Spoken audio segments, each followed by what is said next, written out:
کچھ لوگوں نے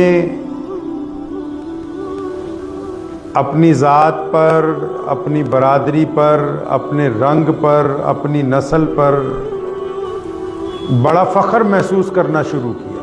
قرآن پاک میں اللہ کریم نے ارشاد فرمایا کہ ہم نے تم کو ایک مرد اور ایک عورت سے پیدا کیا ہے، اور یہ الگ الگ قبیلے، یہ علاقے اس لیے طے کر دیے تاکہ تم ایک دوسرے کو پہچان سکو، شناخت کر سکو ایک دوسرے کی۔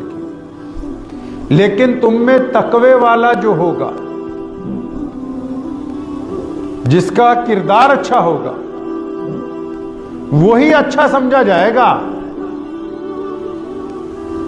کسی کی برادری، کسی کا علاقہ، کسی کا ملک، کسی کی رنگ، کسی کی نسل اس کو دوسروں کے اوپر فوقیت نہیں دے سکتی۔